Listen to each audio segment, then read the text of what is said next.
panguva ino the situation iripo munyika yeZimbabwe, vanhu vari kungodemba kuti dei ma2017 generals anga achiripo, action ingadei yakaitiwa, vangadei vakarestore order munyika yeZimbabwe. But the situation is opposite. Pamagenerals anoonekwa kunzi who led the 2017 coup, kunongoonekwa kunzi only less than 5 if not 4 ndo vasara panguva inoi.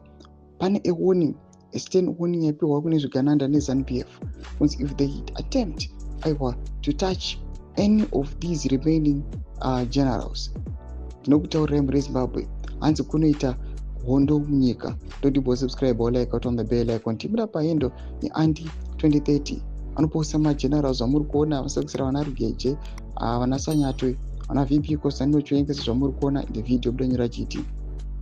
Dear Emerson, if you dare to assassinate these 4 generals, let it be clear that it will be a declaration of war.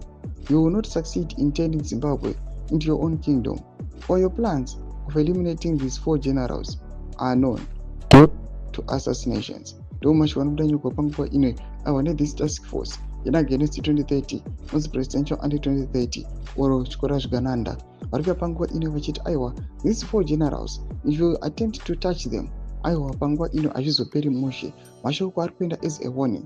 Panguva ino inoonekwa kunzi as the ruling party ZANU-PF inonyatsokuonekwa pachena kuti aiwa muvhu ravari kuita aiwa neplani yavo yekuextenda the term yemutungamiriri wenyika beyond 2028, aiwa it is about to complete.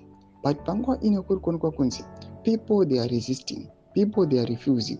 Kunyange panguva ino they are trying to bribe people neempowerment pamwe chete nema-affiliates eZANU-PF, but the reality haisi kuva changed. The situation munyika yeZimbabwe haisi kumbochinja. Mashoko ari kuda panguva ino vanhu pavari kushuvira wochange munyika yeZimbabwe. Pena comment section medu dzafungura echimoti kudii pamusoro pezvitiko izvi. So subscribe or like pachena on the bell icon.